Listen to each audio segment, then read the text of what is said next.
ఇదిగో ట్రియోజీ, స్వతంత్రం, భిన్నం, సాటిలేనిది. ఇతని ఇష్టం సమయంతో పాటు నడవడం. ఇక ఇతని స్టైల్ ఏం చెప్పాలి. ఇతనేమో సిఎన్జి. ఎక్కువ మార్పుతో ఇతనికి కలుగుతుంది ఒత్తిడి. జీవితం అంటే ఇతనికి ఇంతే చాలు, మంచి భోజనం, ఇక తన ఆటో అంటే ప్రేమ. సమయంతో ఎదగాలి, ఇక పొదుపుతో పాటు పెంచుకోవాలి ఆదాయం. అందుకే ట్రియోజీ అయింది దేశపు నంబర్ 1 ఈ ఆటో, మహీంద్రా ట్రియో. ట్రియోజీ ఈ సంతోషాన్ని తన మిత్రులతో పంచుకోవడానికి బయలుదేరాడు తన అడ్డా రిక్షా స్టాండ్ దగ్గరికి. అరే వా, ఎలక్ట్రిక్ దా, ఎంత ఇస్తుంది? అరే లైఫ్ తయారవుతుంది, అలాగే కరెంట్ ఇస్తుంది. ఇంత హడావుడి వద్దు తమ్ముడు.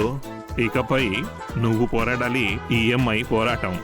చుట్టూ తిరుగుతూ ఉండాలి, ఇక నువ్వైతే ఉండాలి దిక్కుమొక్కు లేకుండా. కుమ్మక్కు లేకుండా తిరుగుతూనే ఉంటా ప్యాసింజర్లతో పాటుగా.